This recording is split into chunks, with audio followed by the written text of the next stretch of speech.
Bom dia, pessoal. Bom dia, professor. Tudo Bom dia, bem? colegas. Vou só Bom dia, admitindo colegas. aqui. Bom dia. Bom dia. Bom dia a todos. Muito bom dia. Hoje demorou o link chegar, o e-mail, mas estamos aí. Bom dia.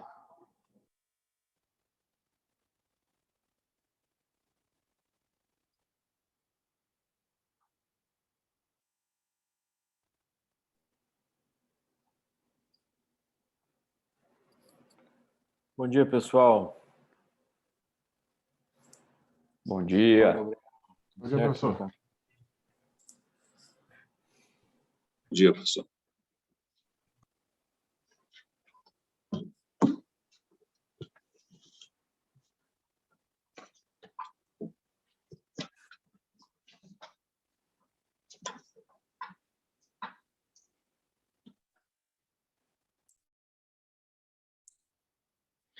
Vamos dar só mais uns minutinhos para o pessoal chegar e a gente começa. O Alessandro vai dar o nosso pontapé inicial aí.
Pessoal, bom dia a quem eu ainda não dei bom dia, quem está entrando aí agora.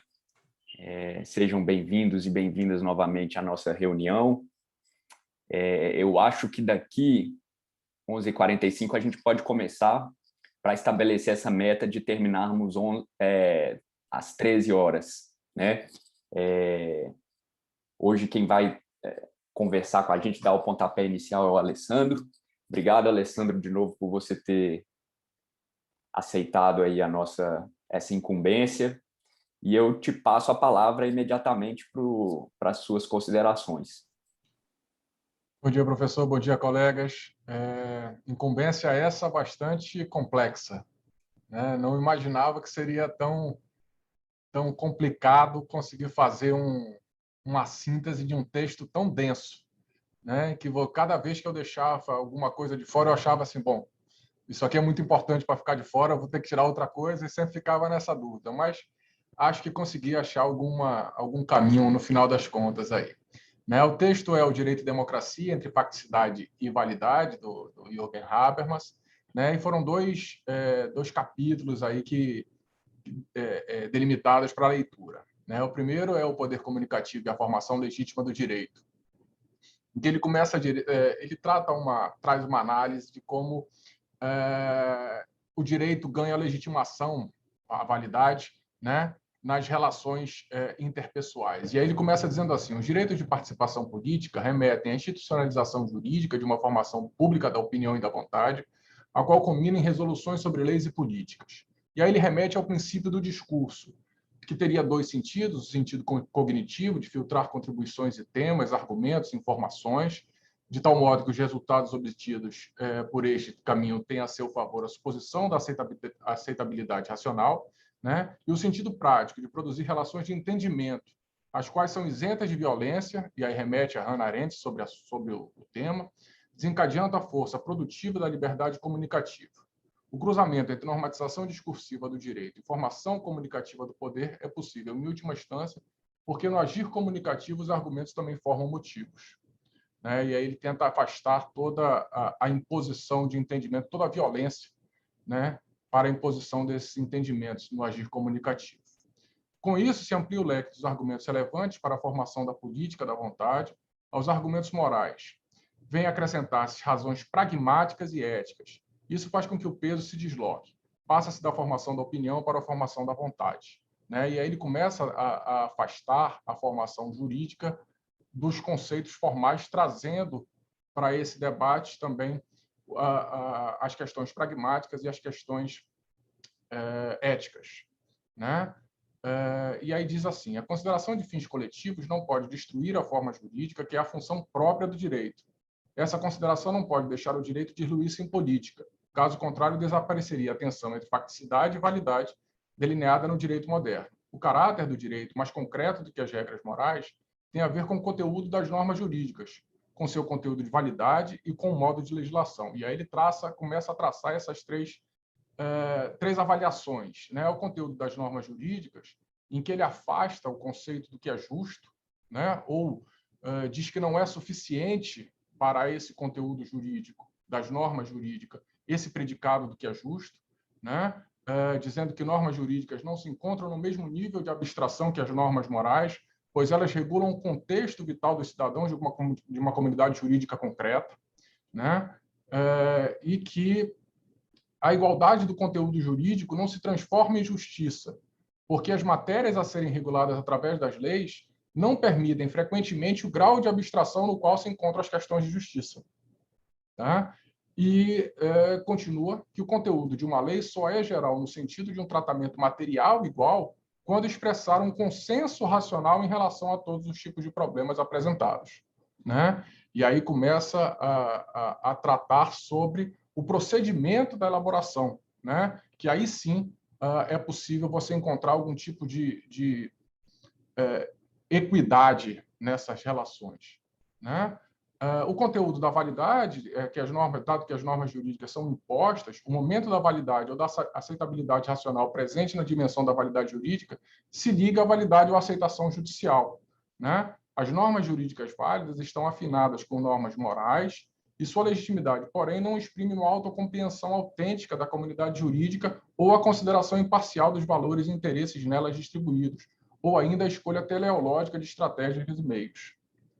E o modo de legislação, né, que impõe que o princípio do discurso encontre aplicação a outros tipos de norma de ação, assumindo ele próprio uma figura jurídica ao lado do sistema de direito. A comunhão das convicções obtidas discursivamente pelo legislador político se expressa na figura do poder comunicativo. Quando o princípio do discurso encontra aplicação em normas de ação que podem assumir a forma jurídica, entram em jogo questionamentos políticos de várias espécies. A lógica desses questionamentos corresponde a diferentes tipos de discurso e formas de negociação. E aí ele propõe uma pergunta, uma indagação, que é o que devemos fazer. Né? Tão logo se introduz o Código de Direito e do Poder, as consultas e decisões assumem uma figura diferenciada de uma formação política da opinião e da vontade. Né? E aí ele adota como fio condutor, né, para a resposta dessa questão, os questionamentos éticos, pragmáticos e morais. Por questões pragmáticas, ele se coloca na perspectiva de um ator que procura os meios apropriados para a realização de preferências e fins que já são dados. Nos discursos pragmáticos, são determinantes os argumentos que referem um saber empírico a preferências dadas e fins estabelecidos e que julgam as consequências de decisões alternativas de acordo com as máximas estabelecidas.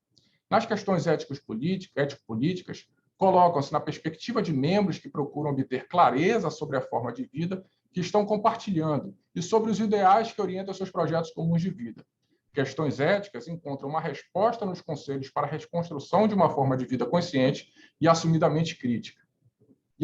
criticamente, né? Nas questões morais, o ponto de vista teleológico desaparece por trás do ponto de vista normativo, sob o qual examinamos a possibilidade de regular nossa convivência no interesse simétrico de todos. Uma norma só é justa quando todos podem querer que ela seja seguida por qualquer pessoa em situação semelhante.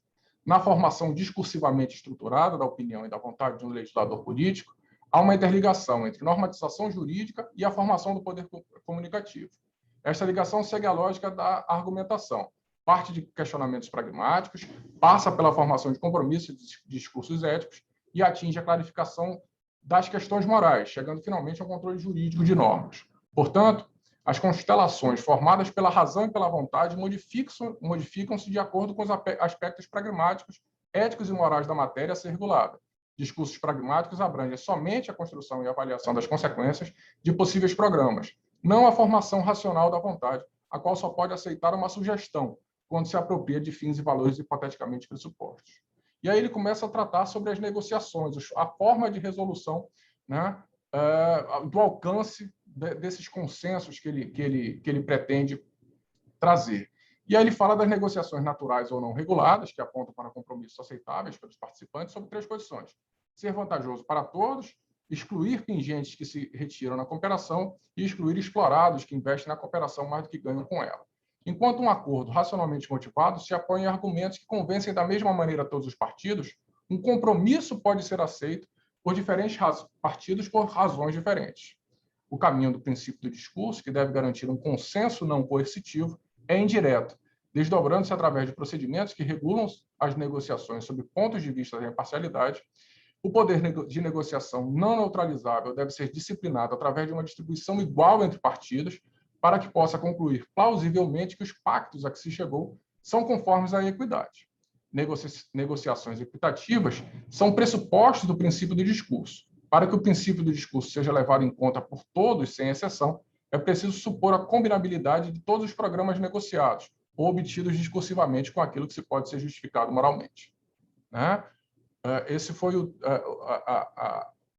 que eu consegui, né, trazer como síntese desse primeiro capítulo aí que a gente falou, que como eu disse, é bem extenso e bem complexo. Foi bem difícil conseguir fazer essa síntese. Espero que tenha sido bem feita. E aí o outro capítulo, que é sobre a teoria do discurso jurídico, ele começa fazendo uma crítica a Dworkin, né, quando fala do modelo de Hércules, da solidão ao que o juiz é submetido na análise das normas jurídicas. Ele faz uma crítica muito forte, né, dizendo que nas sociedades complexas, as relações de reconhecimento mútuo que se produzem em formas de vida concreta através do agir comunicativo só se deixam generalizar abstratamente através do direito. Né? Ou seja, é necessária uma reconstrução da prática de interpretação pelo caminho de uma teoria do direito, e não de uma dogmática do direito. Né? A crítica à teoria solipsista de Dworkin tem que se situar no mesmo nível e fundamentar os princípios do processo na figura de uma teoria de argumentação jurídica, que assume o fardo das exigências ideais até agora atribuídas a Hércules. Argumentos, né, e aí continua, são razões que resgatam, sob condições do discurso, uma pretensão de validade levantada através de atos de fala constatativos ou regulativos, movendo racionalmente os participantes da argumentação a aceitar como válidas proposições normativas ou descritivas. A teoria do discurso do direito, a teoria discursiva do direito, a qual analisa a aceitabilidade racional dos juízes sob o ponto de vista da qualidade dos argumentos e da estrutura do processo da argumentação, apoia-se num conceito forte de racionalidade procedimental, segundo o qual as qualidades constitutivas da validade de um juízo devem ser procuradas, não apenas na dimensão lógico-semântica da construção dos argumentos e da ligação lógica entre proposições, mas também na dimensão pragmática do próprio processo de fundamentação. O conceito de argumento é de natureza pragmática. Para saber o que é um bom argumento, é preciso descobrir o papel que ele desempenha no interior de um jogo de argumentação, isto é, saber até que ponto ele, seguindo as regras do jogo, pode contribuir para a solução do problema e da aceitabilidade ou não de uma pretensão de validade controvertida. Nos discursos de aplicação, as normas, supostas como válidas, referem-se sempre aos interesses de todos os possíveis atingidos. No entanto, quando se trata de saber qual norma é adequada a um caso determinado, essas relações se retraem atrás dos interesses das partes imediatamente envolvidas. O discurso jurídico não pode mover-se autossuficientemente num universo hermeticamente fechado de direito vigente. Precisa manter-se aberto a argumentos de outras procedências, especialmente a argumentos pragmáticos, éticos e morais, que transparecem no processo de legislação e são enfeixados na pretensão de legitimidade das normas do direito.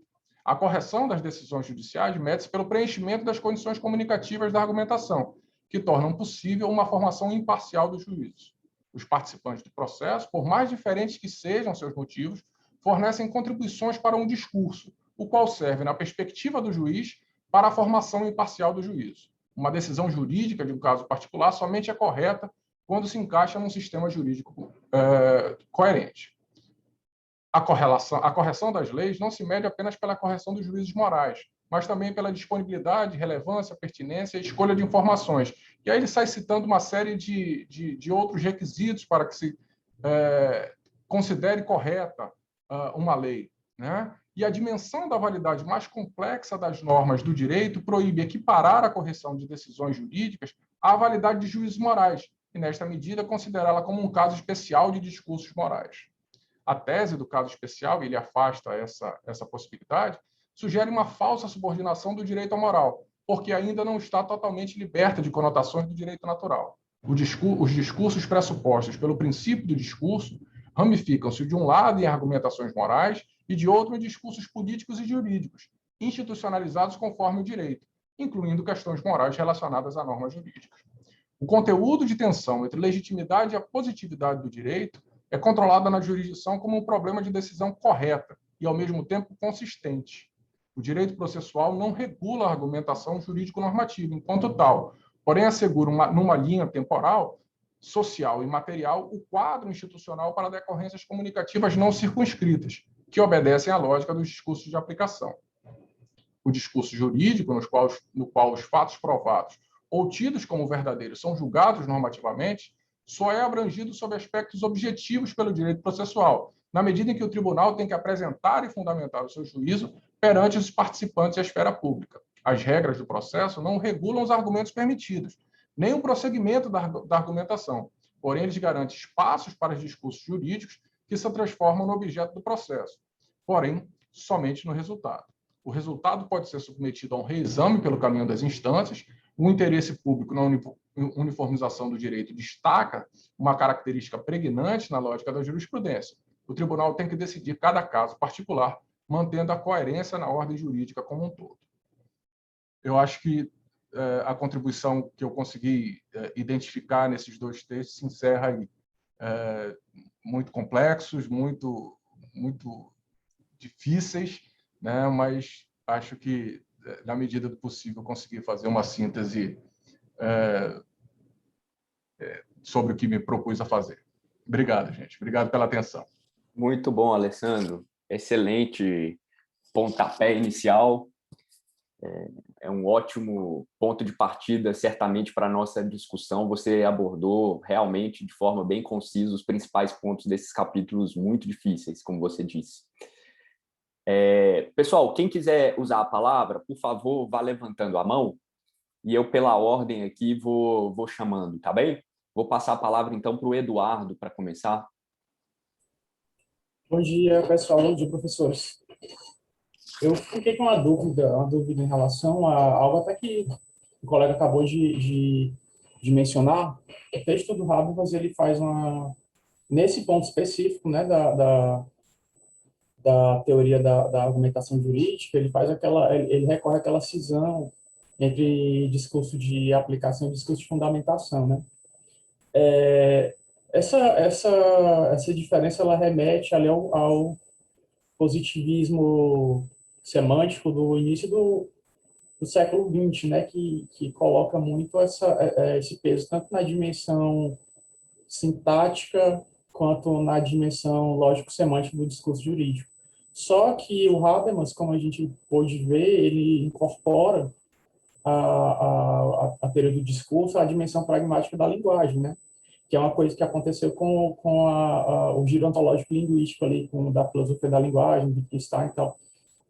E é justamente com a introdução dessa terceira dimensão da linguagem que me parece ficou superada essa questão de cindir o discurso jurídico de aplicação do discurso jurídico de fundamentação, né? Porque eles colocam, depois, principalmente não positivistas, depois da introdução, né, depois da virada linguística, eles têm essa tendência a colocar o próprio discurso de fundamentação como sendo um dado concreto da intersubjetividade que entraria no discurso pragmático. Aí o que eu queria saber é se no momento em que ele defende a inclusão da dimensão pragmática da linguagem dentro da teoria do discurso, e ele faz essa distinção, essa cisão entre discurso de aplicação e discurso de fundamentação, ele não está incorrendo numa contradição. Ótimo, Eduardo. Boa, excelente pergunta. A gente volta a ela daqui a pouco. Professora Marília. Eu tenho, na verdade, duas perguntas também, né, para deixar para aquela síntese final, assim, aquele apanhado geral. A primeira questão, assim, que me saltou aos olhos, né, na leitura do texto, tem a ver com o início da crítica feita, né, à teoria do Dworkin, essa postura solipsista do juiz Hércules, né, que pressupõe a independência da justiça, a limitação do arbítrio subjetivo, respeito à integridade das partes, neutralidade do juiz, ênfase em estándares que garantem uma espécie de legitimidade procedimental ao discurso. Depois, quando ele fala da questão do agir comunicativo na decisão judicial, ele fala, quando desejamos convencer-nos mutuamente da validade de algo, nós nos confiamos intuitivamente a uma prática na qual supomos uma aproximação suficiente das condições ideais de uma situação de fala especialmente imunizada contra a repressão e a desigualdade, uma situação de fala na qual oponentes, aliviados da pressão da experiência e da ação, tematizam uma pretensão de validade que se tornou problemática e verificam no enfoque hipotético e apoiados apenas em argumentos se a pretensão defendida pelo proponente tem razão de ser. Enfim, vai discorrendo sobre estándares, né, requisitos que seriam requisitos de legitimação dessa ação discursiva na tomada de decisão judicial, em que pese tenham um fundamento dialógico e não monológico, como haveria, né, como seria a atuação do juiz Hércules, ainda assim parecem muito utópicos, muito desprovidos, né, de um senso de realidade, notadamente quando a gente desconsidera, quando se fala de um lugar de fala aliviado da pressão da experiência e imunizada contra a repressão e desigualdade, quer dizer, um auditório em que as condições seriam absolutamente ideais. A mim me parece que a essência da crítica feita à teoria do Dworkin está presente aqui e é possível de ser feita também em relação a essa discussão do agir comunicativo, né, na tomada de decisão judicial. Então, essa era a primeira provocação que eu gostaria de fazer, né? Quer dizer, assim, as críticas a mim me parecem, ele mesmo reconhece ali a 2, 3 páginas, dizendo que essas condições ideais, esses pressupostos do discurso, né, do discurso racional, elas só podem ser preenchidas aproximativamente, portanto, não podem ser cumpridas na sua inteireza. E aí, assim, a mim me parece uma falta de objetividade em relação à crítica que foi feita do discurso do Dworkin, que se repete aqui na fala em relação à ação discursiva na tomada de decisão. E a segunda questão, que eu queria aqui deixar como provocação, na página 295, ele fala assim, além disso, o cortejo de instâncias, com sua concentração da jurisdição em tribunais cada vez mais altos, até chegar ao Tribunal Supremo, leva à uniformização absolutamente necessária ao aperfeiçoamento do direito. A minha pergunta aqui será, né? Quer dizer, se não há um sentido intersubjetivamente compartilhado entre os integrantes dos tribunais superiores, de modo a se estabelecer uma decisão que seja uma decisão da Corte, como é que isso vai como é que se referenda um papel de estabilização e uniformização dessa interpretação para todo o sistema de direito dali para baixo? Eu acho que é precisamente a discussão que a gente tem em relação ao Código de 2015, quando se pretende estabelecer um sistema de precedentes em relação, né, às decisões judiciais. Quer dizer, nem os próprios integrantes da Corte, né, que têm o papel constitucional de estabelecer esse sentido único, né, unificado em relação a determinadas decisões ou determinadas teses jurídicas, se eles mesmos não têm um sentido intersubjetivamente compartilhado do que é que eles estão decidindo, como é que se pode falar, então, desse papel? Obviamente que, em nível abstrato, prima facie, ninguém discute. É necessário que haja, sim, essa uniformização, essa estabilização das decisões. Mas será que a gente pode falar que isso existe? E, sobretudo, isso existe no caso brasileiro? Quer dizer, essa teoria seria aplicável a nós? Enfim, é uma provocação, né, da leitura do texto que eu queria deixar aqui para avaliação. Obrigado, professora. Excelentes considerações, muito apropriadas também. Acho que as dúvidas estão bem postas. Eu sugeriria a gente encerrar esse primeiro momento de dúvidas e a gente vai respondendo essas questões e depois a gente faz uma nova rodada de intervenções. O que vocês acham? Podemos fazer assim? Porque as perguntas foram muito boas. Depois eu passo a palavra para quem quiser fazer uso da palavra novamente, tá bem? Bachu, por favor. Bom, professora Marília, eu achei muito pertinente essas questões que você trouxe, né? Que eu acho importante a gente acho que você pegou o principal ponto que eu acho de problema na construção do argumento do Habermas, né? Porque, vê só, a questão não é só dizer que a situação ideal de fala ela é idealista, né? Não, em tese, você não precisaria... Você pode usar, né, argumentos dessa maneira, né? Hobbes usa a luta de todos contra todos para justificar o livre... Nunca aconteceu luta de todos contra todos, né? O Rawls usa, de novo, o contratualismo como uma situação hipotética, né? Mas a questão toda, que eu acho que foi o ponto que você colocou, que eu acho que vale a pena a gente gastar um tempo aqui, menos respondendo. Eu até queria ver mais reações a uma provocação que eu vou fazer. Quão convincente vocês acham a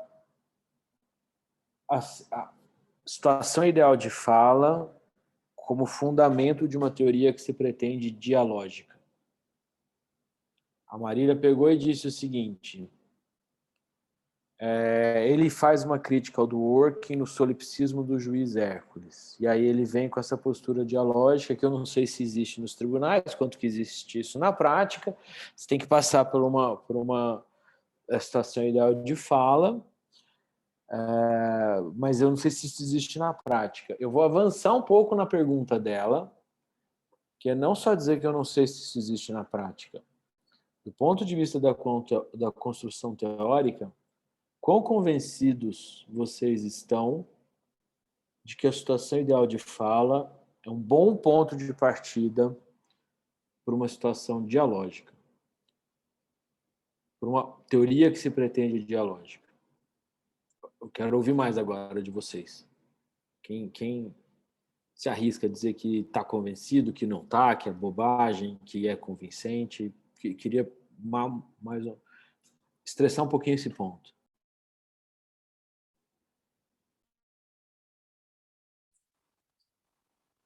O Aderruan está com a mão levantada. Aderruan, por favor. Bom dia, boa tarde a todos. Bom, eu acho, professor, super problemático o ponto de partida dele, né? Obviamente, como o senhor pontuou, é uma questão idealista, né? Então, assim, obviamente, é uma teorização que plana aí sobre algumas concepções práticas que a gente tem da vivência, que para mim é o mesmo problema do contratualismo. Eu não consigo me convencer do contratualismo de forma alguma, né? Eu sempre pensei da linha aristotélica, então eu tenho esse problema muito sério com algumas concepções que você parte do mundo idealista, especialmente dessa ideia do Habermas, que particularmente eu gosto do estilo de escrita dele, das coisas que ele fala. Eu sou um leitor de Habermas, mas essa questão da condições ideais de fala é muito problemática, porque é quão assimétrica a gente tem as possibilidades, inclusive em termos ideais, das pessoas que estão dentro desse diálogo, né? Então, as condições ideais de fala, e aí ele traz isso, né, no texto aqui sobre a diferença entre consenso e compromisso, que eu acho bem interessante, que isso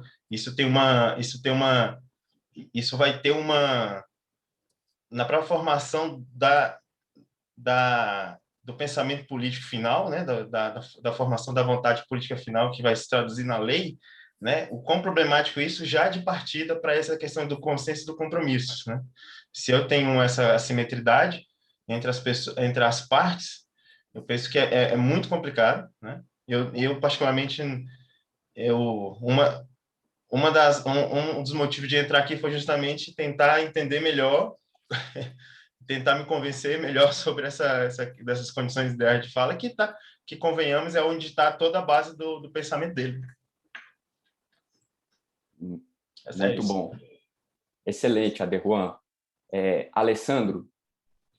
Eu queria só fazer uma provocação sobre a questão... Só um pouquinho, Alessandro. 2 segundos. O Aderwan complicou ainda mais a provocação, que é quão convincente é a separação entre chegar no consenso e chegar no compromisso. É só uma provocação, que a professora falou sobre a questão das cortes superiores, dos entendimentos vinculativos, e queria fazer só um comentário que me incomodou muito quando eu lembrei da adoção da inteligência artificial que tem sido levada a cabo pelos tribunais superiores, pelo STJ e pelo STF. Até que ponto isso anula ou pode anular toda esse discurso quando você reduz toda a argumentação, né, a uma ciência dura, uma ciência bruta, que é a inteligência artificial. Eu acho que isso pode representar um problema seríssimo para o que estamos debatendo aqui. Bom ponto também, Alessandro. Alguém mais quer se manifestar? Se não, eu gostaria de reagir. Mas é que eu não... Pode falar, diga lá. Estou acertando aqui.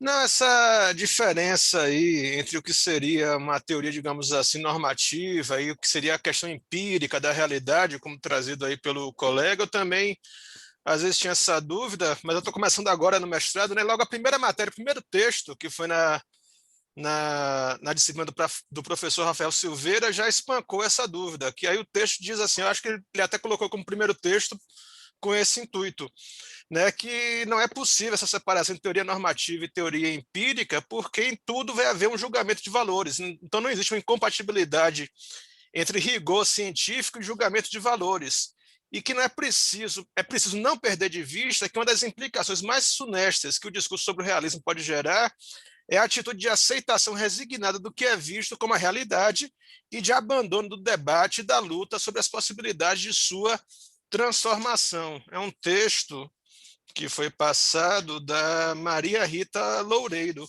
Aí me parece que é isso, que mesmo para aqueles defensores, né, do empírico, não existe teoria em ciência social que vai estar dissociada de valores. Então, a gente tem que encarar a proposta de Habermas como algo que, ainda que a realidade né, tem as suas particularidades, mas a proposta dele é que a gente realmente até reveja essa realidade para adequar a um sentido em que esse agir comunicativo realmente traga uma equiparação, uma emancipação dos sujeitos para a construção de um espaço democrático. Aí eu mesmo, né, já evoluí, já foi uma evolução que eu fiz no mestrado só por ter lido esse texto.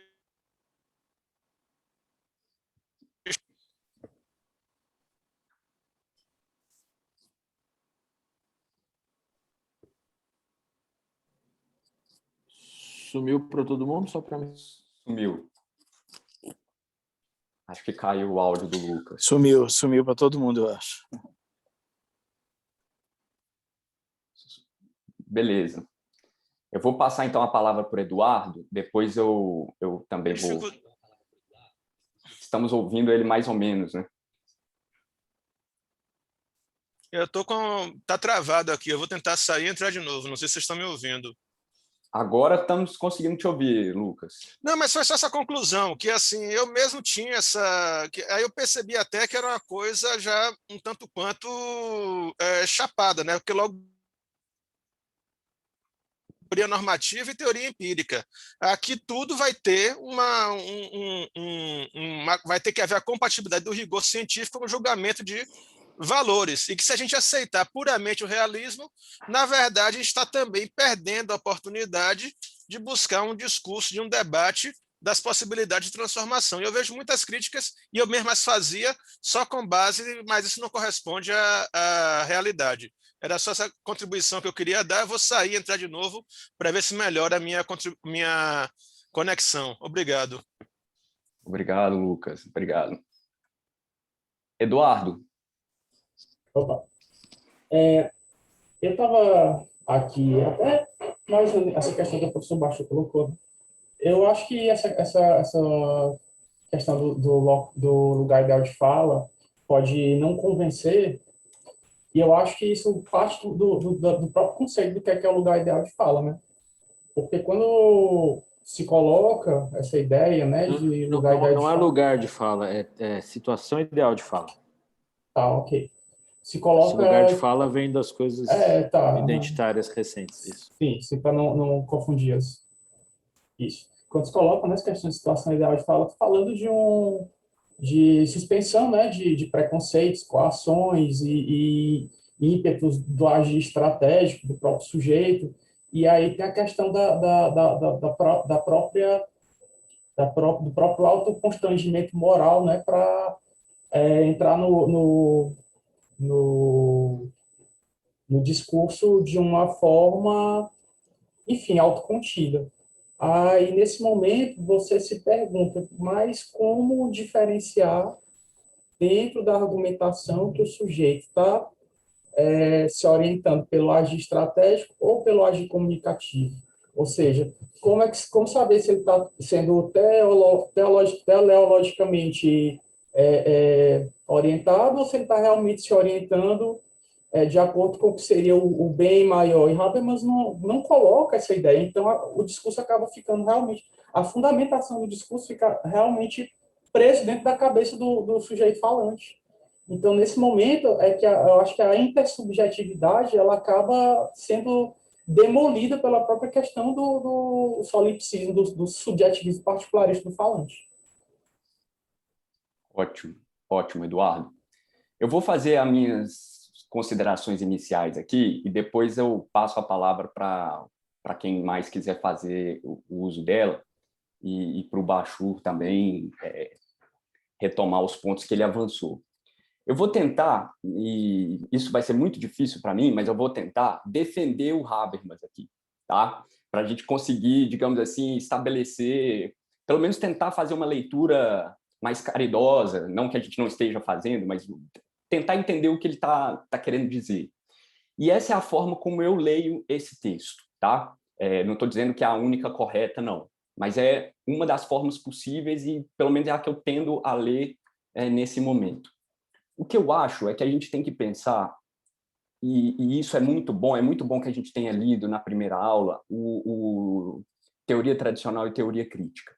Porque uma das formas de se entender esse texto do Habermas talvez seja compreender o modo como ele se dirige e ele responde às dúvidas levantadas pela tradição anterior, pela geração anterior da Escola de Frankfurt.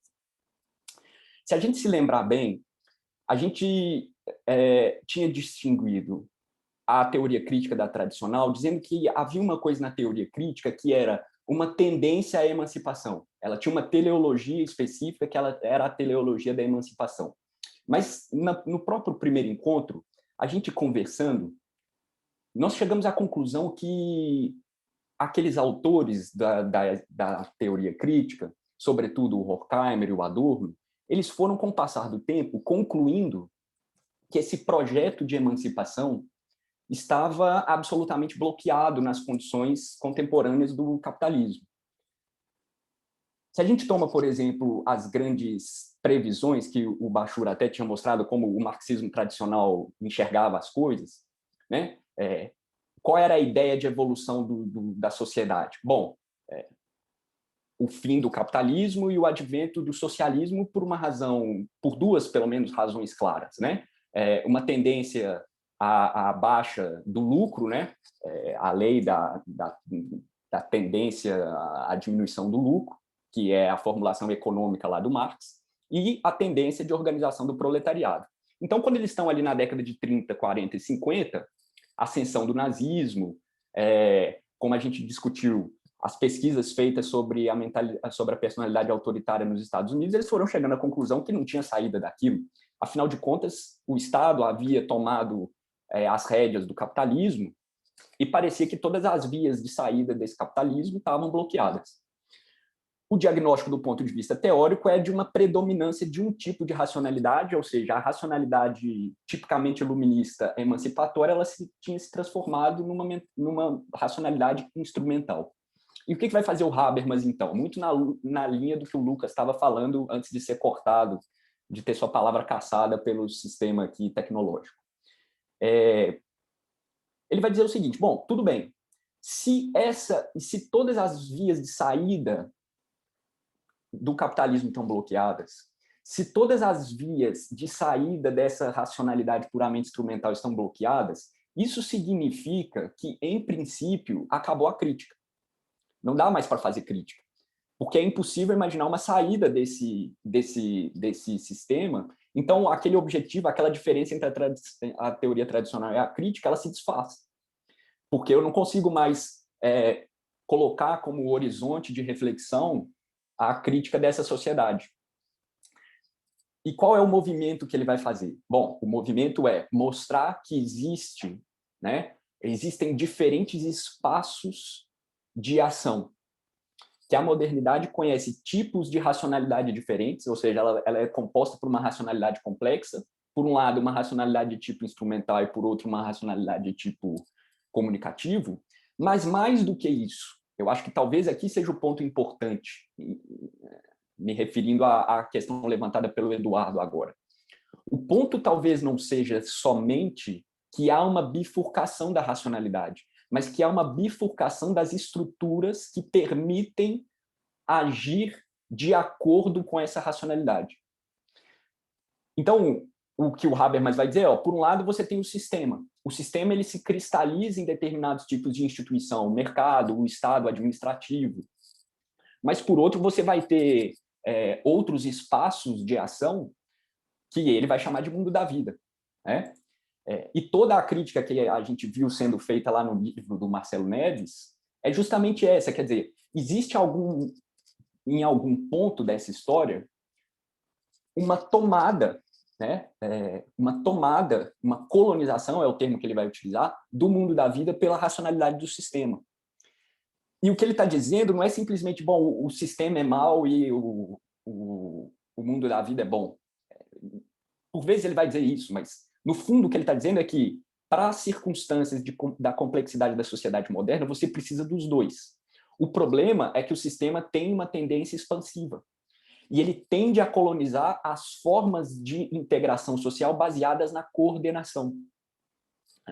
Então, aqui ele vai criticar tanto essas teorias semânticas da linguagem, quanto essas visões puramente sistêmicas da racionalidade social, para dizer o seguinte: olha, tudo bem, existe o sistema e ele é dominante, mas a sociedade não pode existir, ou pelo menos teremos grande dificuldade de pensar como ela funciona, se não houver espaços de integração com essa coordenação comunicativa, baseada na atitude intencional dos sujeitos de chegar a um consenso.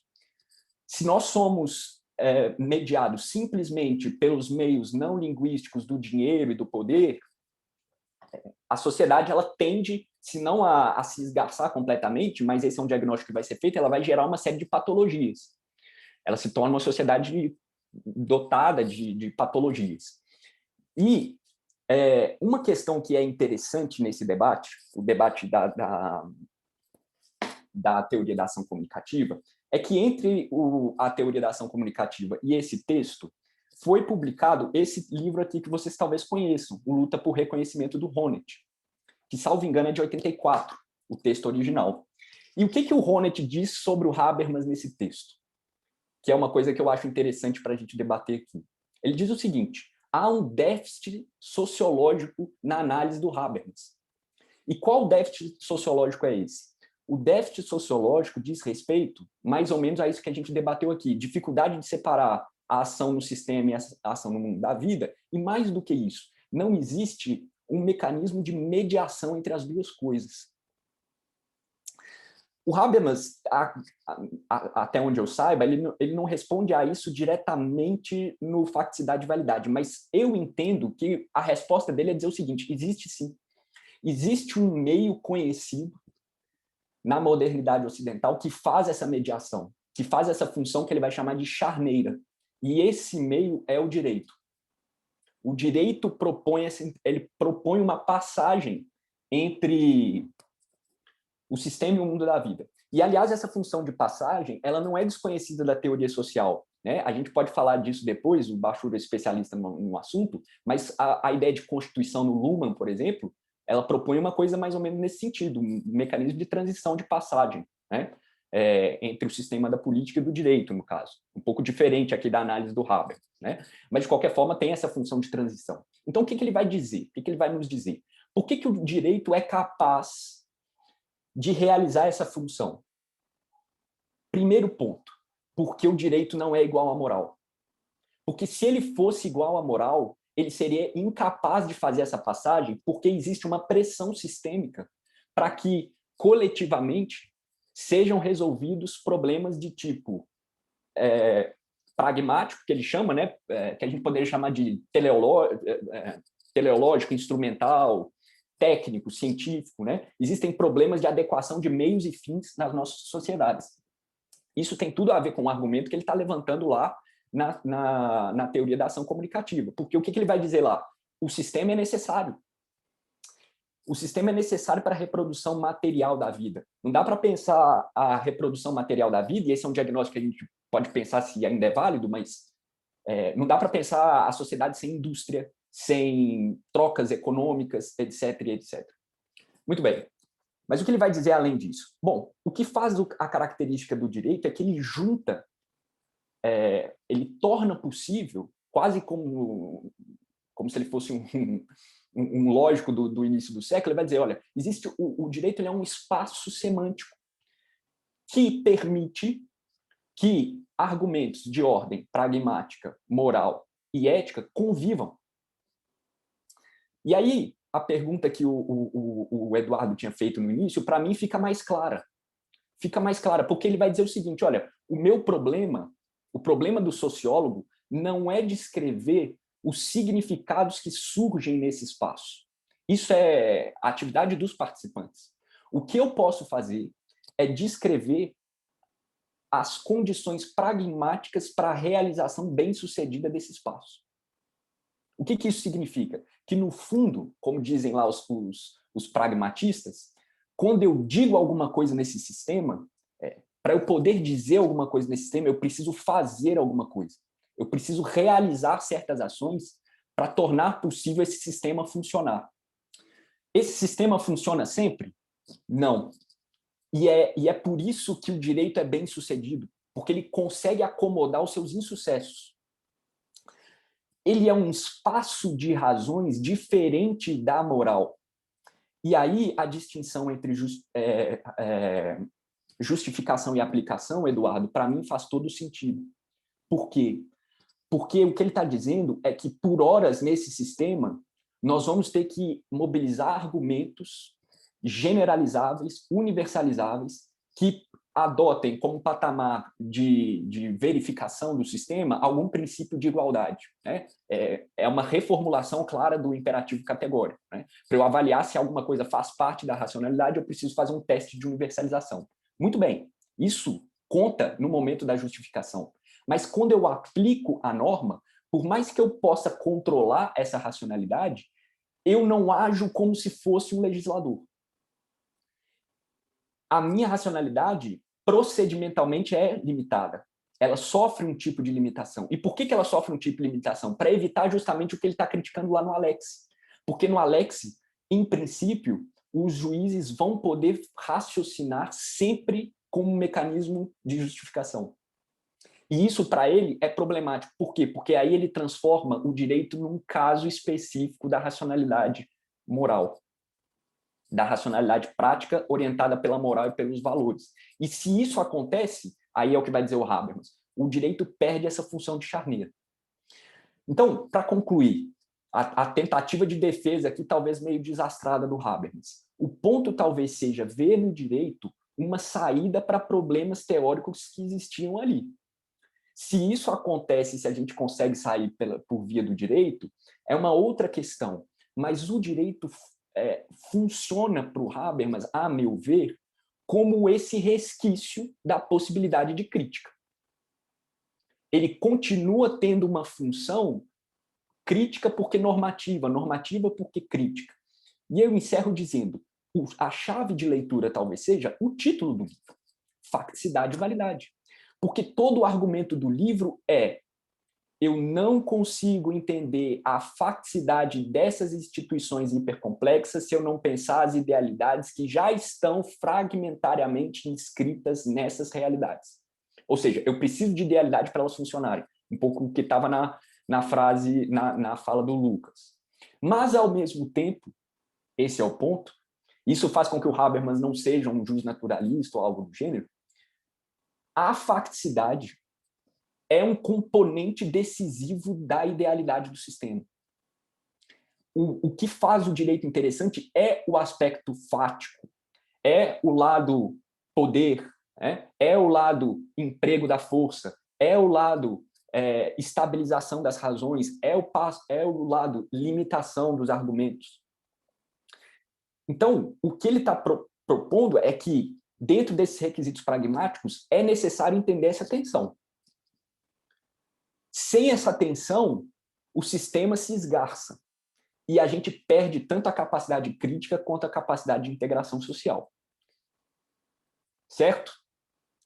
Essa é a minha tentativa de ler esse texto, defendendo-o, o que não significa que não seja possível fazermos algumas críticas dele também. Tá bem? Alguém mais quer falar ou eu passo direto para você, Bachur? Para você cortar isso aí de vez. Como é que é? Quer tomar aí? Quer levar adiante? Falo um pouquinho agora. Eu acho que o Gabriel fez uma tremenda intervenção aqui com o que eu acho que é o melhor ponto desse livro. É um pouco fazendo coro a ele. Eu corri ali porque eu estou preparando uma aula, eu sempre olho esse livro do Hauck, Brunkhorst, que é um comentário ao 18 Brumário. É um livro, 18 Brumário, eu sempre uso nos meus cursos, eu quase leio esse livro 2 vezes por ano. E aí, dessa vez, eu consegui ler uma parte do comentário que dialoga muito com isso que o Gabriel estava falando para vocês, né? O que é específico do direito moderno, que o Habermas dá essa conotação comunicativa, e aí tem muito a ver com o título do livro mesmo, Faticidade e Validade, é o direito dessas duas dimensões. Um capítulo que vocês podem ler desse livro é o 2º, que explora isso de maneira muito clara. E eu mencionei o livro do Hauck porque ele resgata isso e resgata isso lá no Jovem Marx.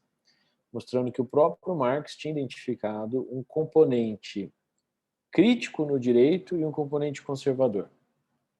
Né? Faticidade é o direito visto no seu componente conservador, como regra que se impõe do ponto de vista fático, como uma restrição externa ao comportamento das pessoas. Né? Validade é o direito no seu componente, e aí, usando entre aspas a palavra que o Gabriel também usou, emancipatório, porque a validade ela abre reivindicações normativas, e no Habermas, tanto quanto no Marx, está relacionado a um troço que eu nunca tinha visto dessa maneira, fui ver recentemente, terminando de ler esse livro semana passada, está relacionado ao próprio positivismo, quer dizer, a possibilidade de você mudar as regras da sociedade é a chance que você tem de mudar a sociedade. Por isso que o Gabriel falou do direito como essa articulação, né? Ele usou charneira, que é essa composição entre o mundo da vida, que é onde você tem essa discussão de orientações normativas e sentidos para a vida comum, e o sistema, que é o que impõe a regra. Esse quadro geral, reforçando um pouco a defesa do Gabriel, é um pouco por isso que o Habermas, eu acho que ele ainda vai ser muito lido nos cursos de direito e cada vez mais, porque essa articulação às vezes se perde numa crítica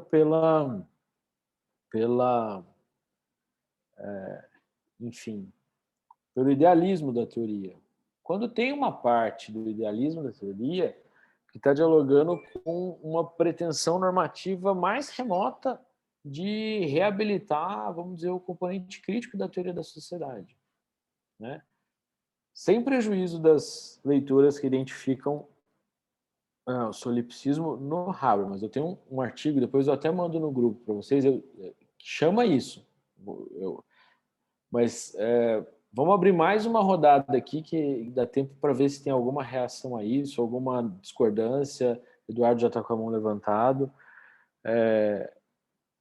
Para a gente ver... Vamos ver até onde o Habermas consegue ir. Vai, Edu. Eu só queria te perguntar ao senhor o capítulo que o senhor acabou de falar do livro, recomendar de novo? Do livro que a gente está lendo, né? Dualidade e Faticidade. Obrigado.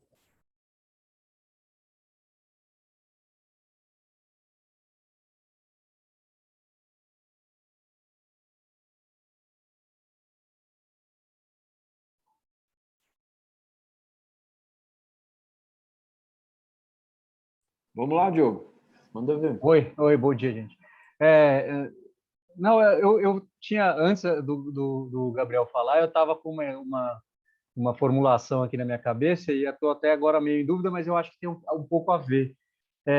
A minha dúvida é se esse recurso do idealismo do Habermas também não tem a ver com uma tentativa de conciliar, de alguma forma, o ideal democrático com o constitucionalismo, digamos assim, ou esse lado conservador do direito. Então, assim, como democracia também é um pressuposto, de alguma maneira, para você conseguir modificar a sociedade, etc., se ele não está trazendo, na verdade, ele não monta essa questão da situação de fala como uma maneira de dizer que o discurso democrático, ou a democracia vai permitir essa situação ideal de fala que vai vir, que é a maneira de você modificar, digamos assim, a sociedade evoluir.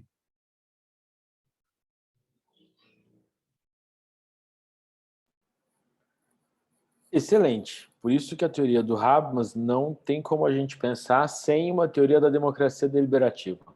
Porque ele tem que dar um passo atrás, e aí que tem uma parte que eu não acho tão convincente, né? Como já mencionei para vocês. Mas vamos ver. Vai lá, Conduru.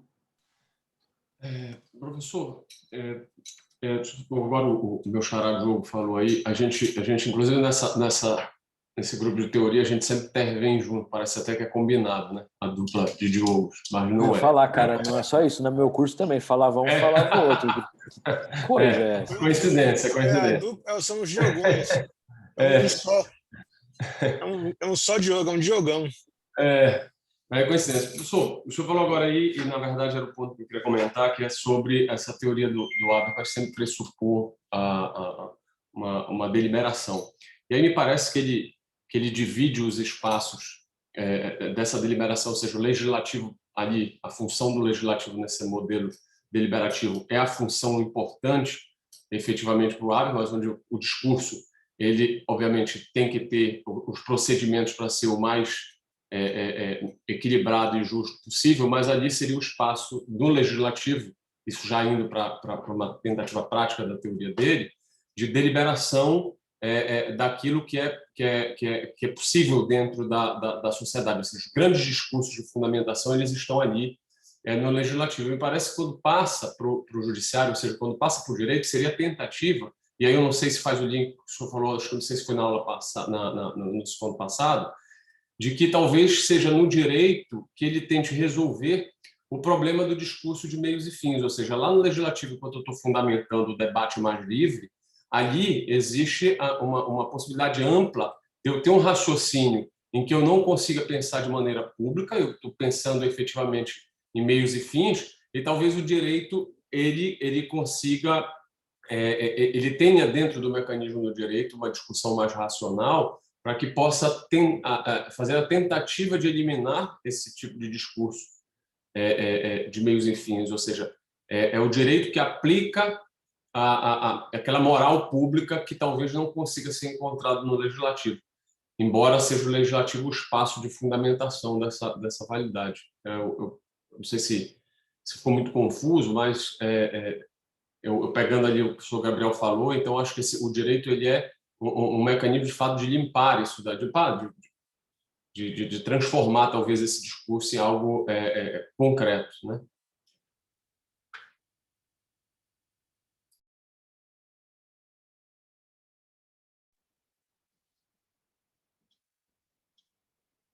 Mais alguém, pessoal? Professor, Vai, Sérgio. aproveitando aqui no embalo do meu amigo Diogo, no texto de Habermas, ele primeiro faz uma análise do ponto de vista da formação da vontade política de uma comunidade. Num segundo momento, ele vai estudar a questão da norma concreta, da construção de uma decisão, onde ele faz a crítica do Orkin, também tangencia uma espécie de crítica ao Alex.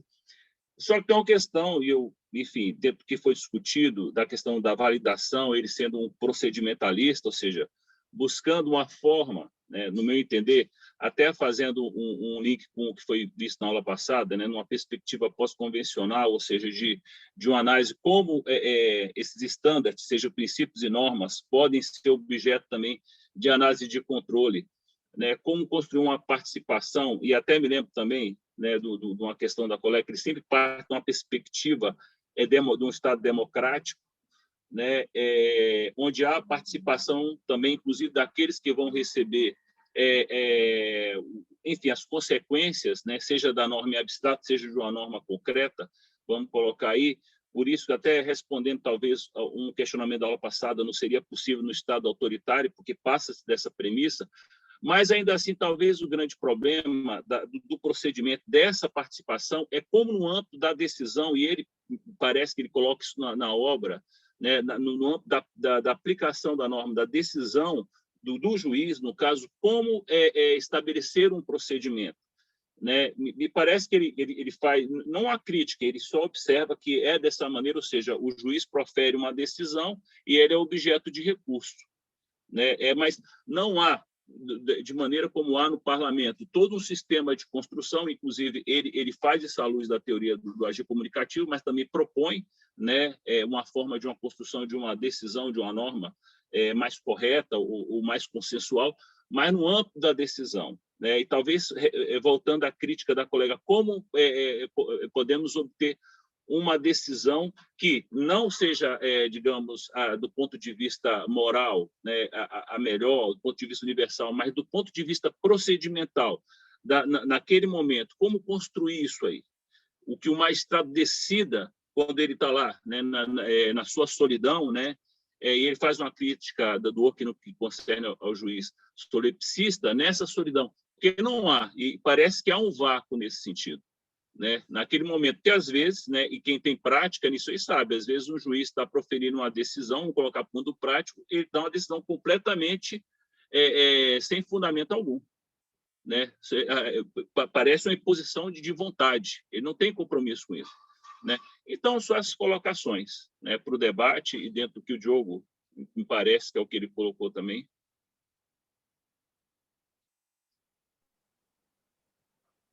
Mais alguém, pessoal?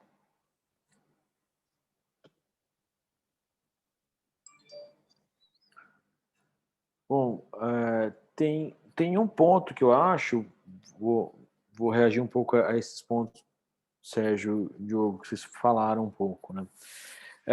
A gente fez aqui uma defesa dessa parte do Habermas, mas de fato tem um ponto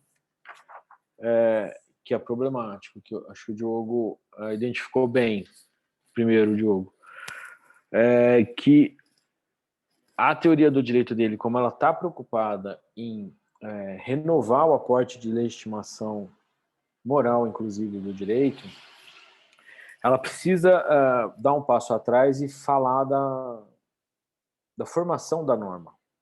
E aí, nesse passo, a situação ideal de fala não funciona tão bem, na minha opinião.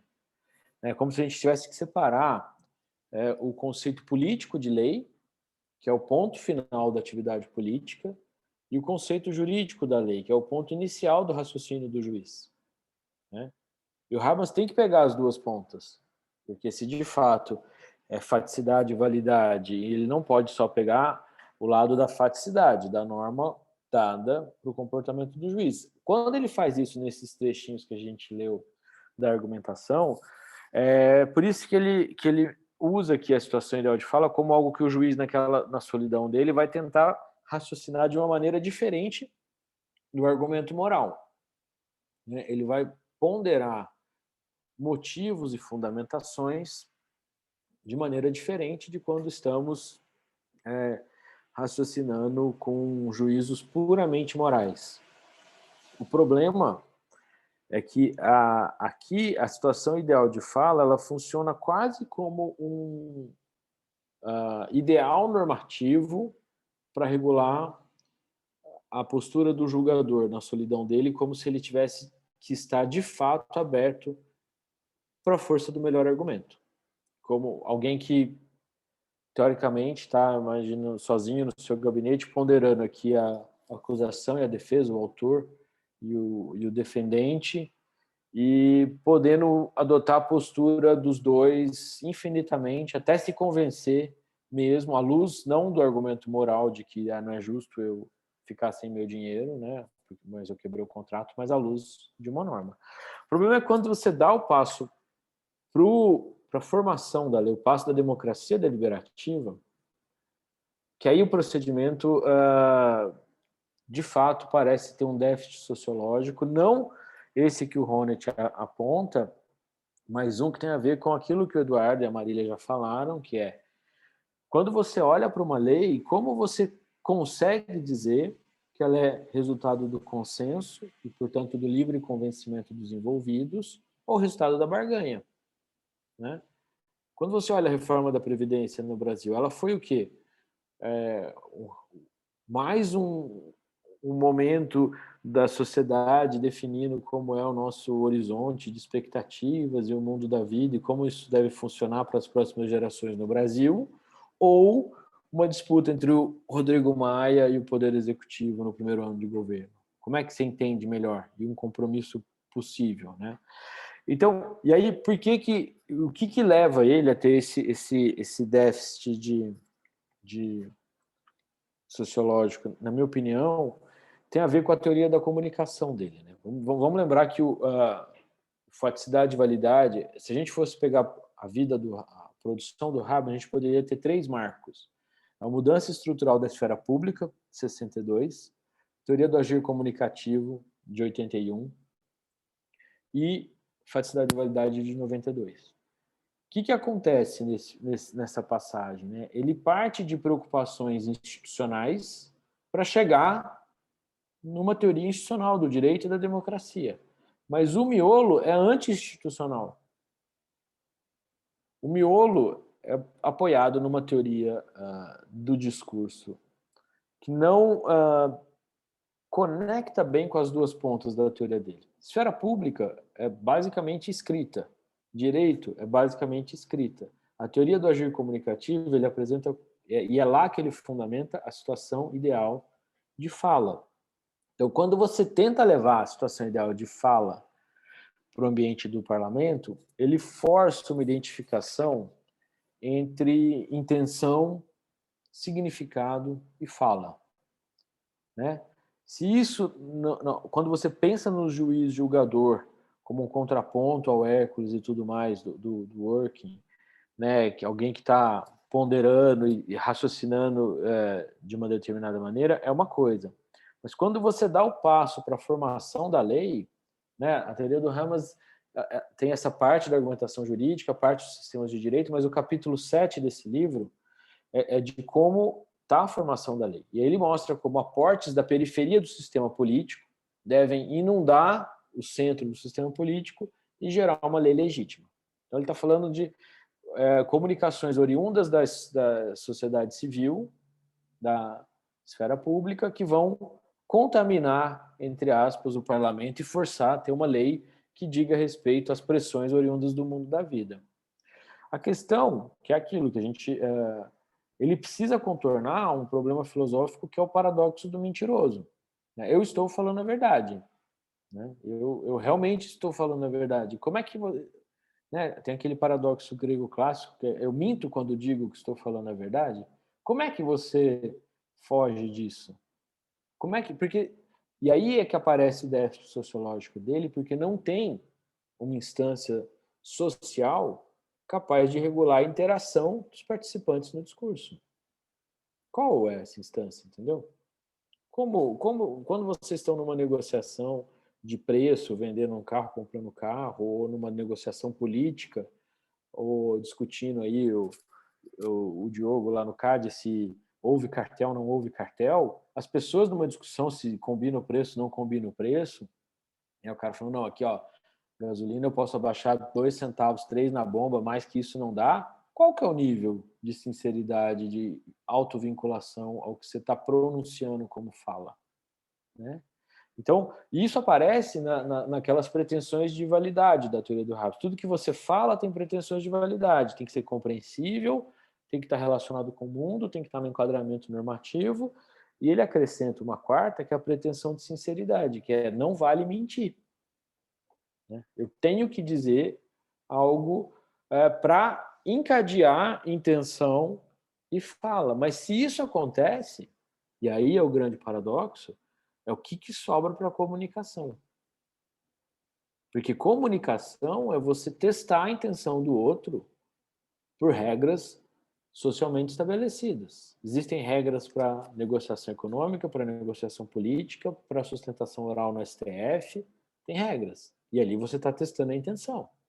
Né? Quando você suprime o teste de intencionalidade por uma instância social, continua uma teoria do agir comunicativo? Não, né? Na minha opinião. Ou dificilmente você conseguiria sustentar isso. Porque a única coisa que sobra para ele é uma exortação para que os participantes do discurso adotem uma postura voltada à busca pelo consenso. Mas se todo mundo estivesse buscando consenso, metade não, 90% dos problemas estavam já resolvidos de saída.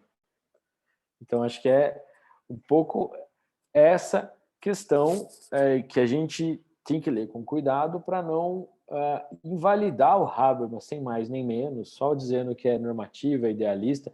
Uma reação só, Lucas, tem uma questão diferente entre teorias empíricas e normativas. Todo mundo tem um pouco das duas. De fato, isso que você trouxe é verdade.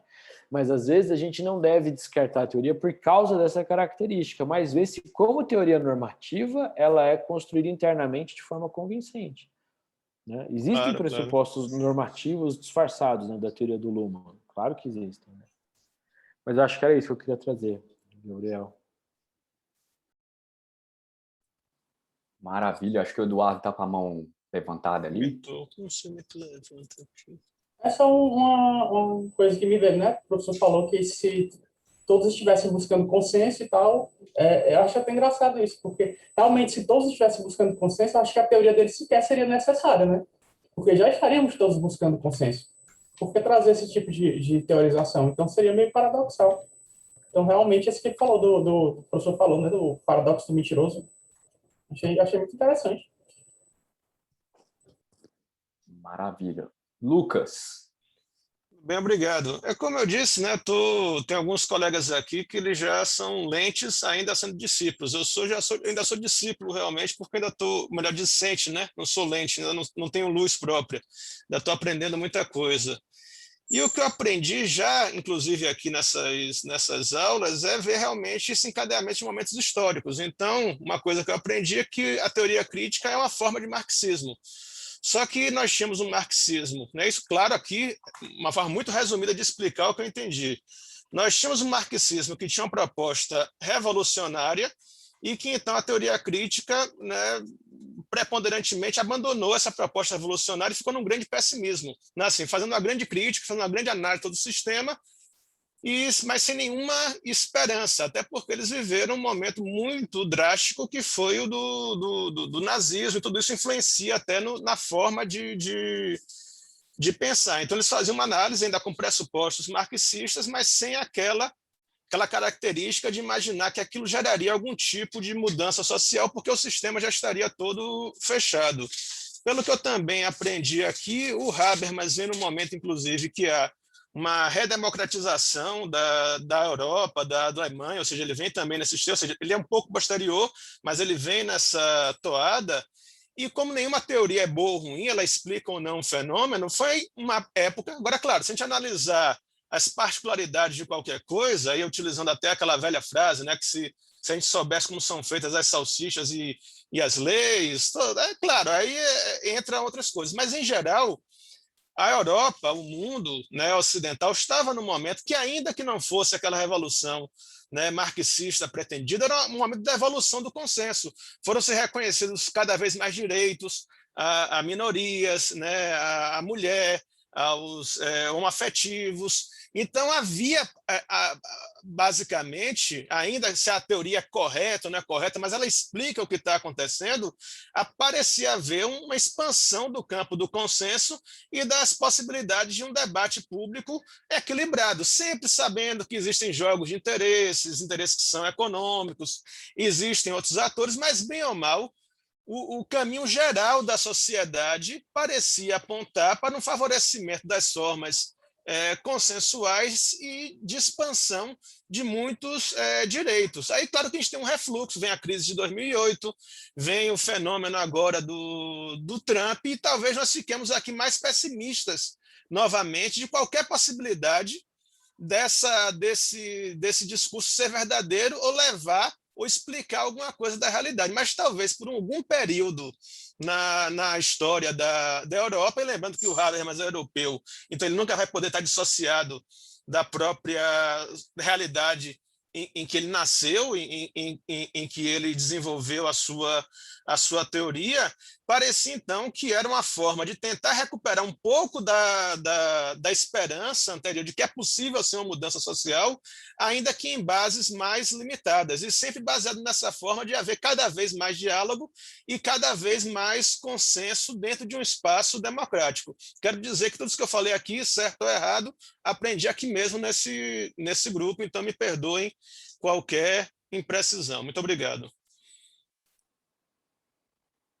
Obrigado, Lucas. Alessandro?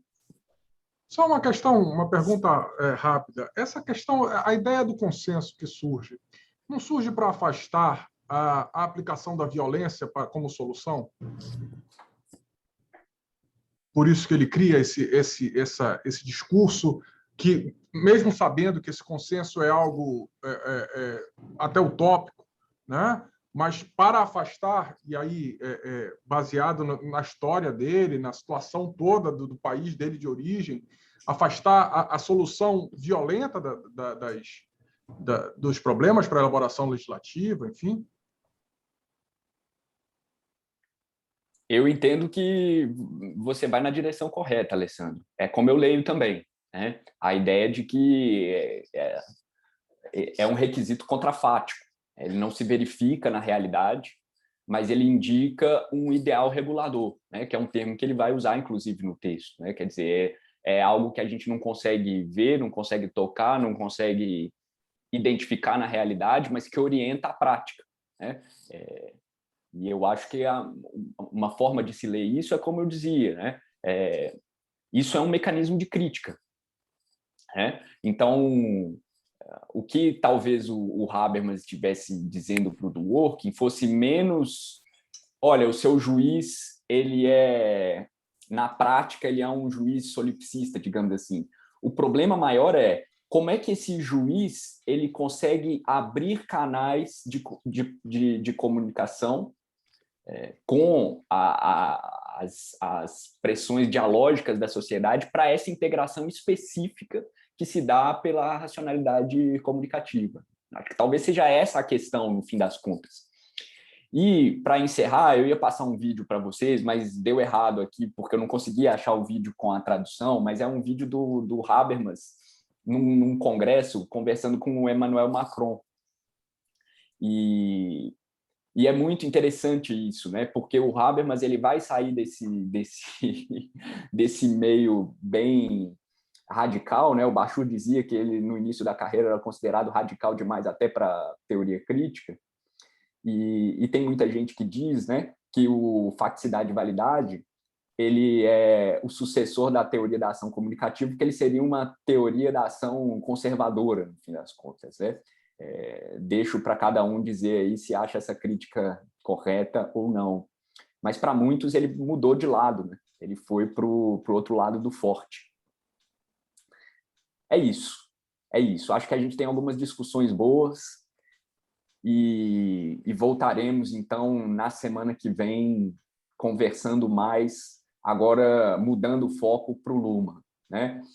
Passaremos algumas semanas aí lendo o Luhmann juntos. Salvo engano, Diogo, você está designado aqui no meu caderninho como o próximo relator, é isso mesmo? Isso mesmo. Beleza. Então, boa. Tudo bem.